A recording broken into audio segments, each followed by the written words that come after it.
श्री शिव पुराण विश्वेश्वर संहिता का 15वां अध्याय। ऋषि बोले, हे सुत जी, अब आप कृपा कर हमें पूजा के योग्य स्थान एवं समय बताइए।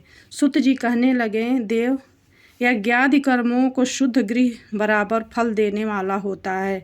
उससे 10 गुना गोष्ठ भूमि औरों को बांधने का स्थान, उससे 10 गुना अधिक जल का तट, उससे 10 गुना बेल, तुलसी, पीपल, जड़, देवालय, तीर्थ का तट, नदी, तीर्थ नदी का तट, सप्त गंगा का तट, जिसमें गंगा, गोदावरी, कावेरी, ताम्र, पर्णी, सिंधु, सरयू, रेवा, ये 7 नदियाँ सप्त गंगा कहलाती हैं। इनसे 10 गुना अधिक फल समुद्र का तट और उससे 10 गुना अधिक फल पर्वत की चोटी पर पूजा करने से होता है। और सबसे अधिक फल जहाँ मन रम जाए। सतयुग में यज्ञ दानादि से पूर्ण फल की प्राप्ति होती है। त्रेता में तिहाई, द्वापर में आधा, कलयुग में चौथाई और आधे से अधिक कलयुग बीतने पर इससे भी कम फल प्राप्त होता है। परंतु शुद्ध हृदय से या धर्म या पूजन बराबर फल देता है। इससे 10 गुना फल सूर्य संक्रांति के दिन, उससे 10 गुना फल तुला और मेष की संक्रांति में तथा चंद्र ग्रहण में उससे भी 10 गुना फल मिलता है और सूर्य ग्रहण में तो उससे भी 10 गुना फल प्राप्त होता है। तपोनिष्ठ, ज्ञानिष्ठ और योगी तपी ही पूजा के पात्र हैं।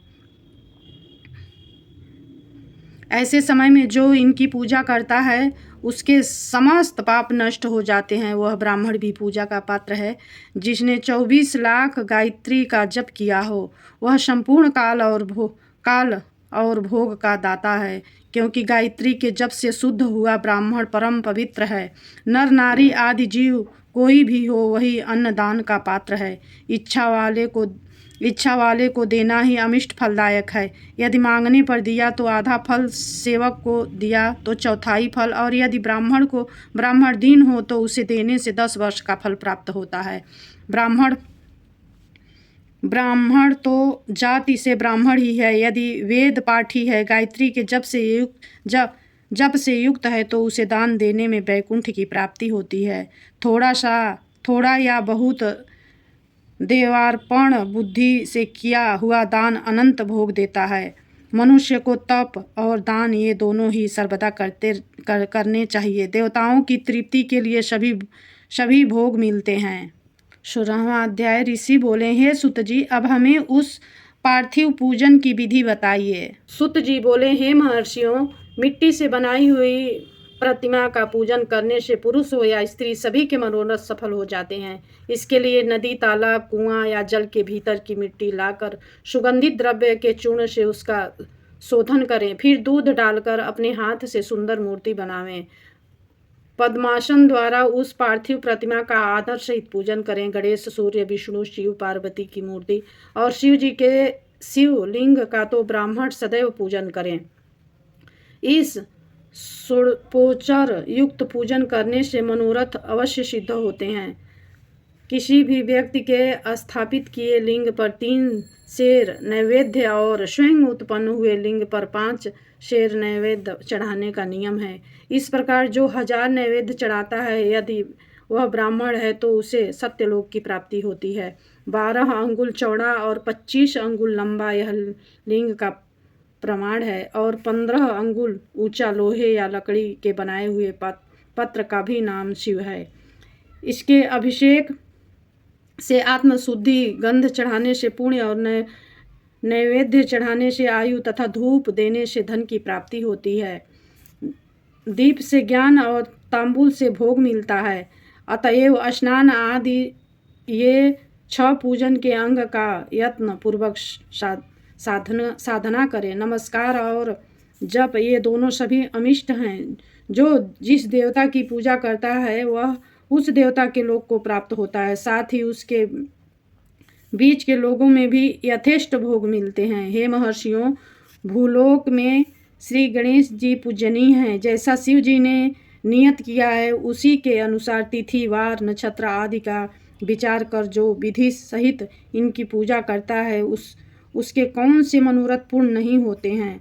अर्थात गणेश पूजन से सभी पाप एवं शोक दूर भाग जाते हैं और वह अपने सभी अमिष्ट फलों को प्राप्त होता हुआ मोक्ष तक पहुँच जाता है। इसी प्रकार श्री विष्णु भगवान की तथा अन्य देवताओं की भी जिसकी पूजा करना चाहे वह उन देवताओं के वार नक्षत्र का विचार कर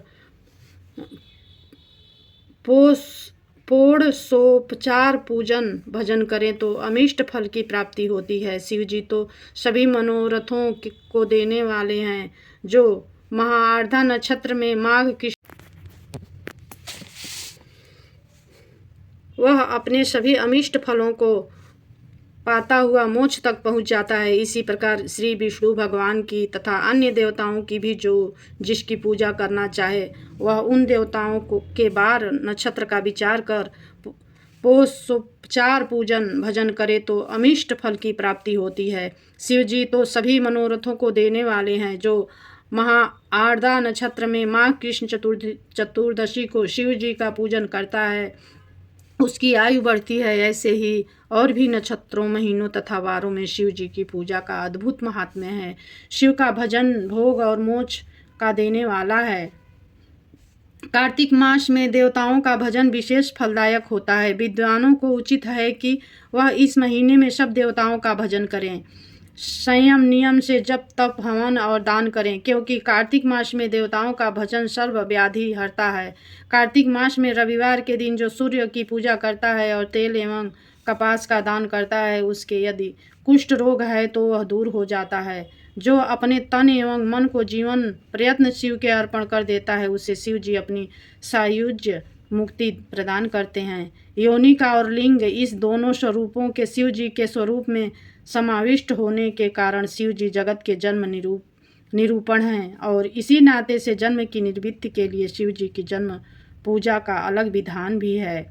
जैसे अखिल जगत बिंदु नादात्मक है जिसमें बिंदु शक्ति और नाद शिव जी का है।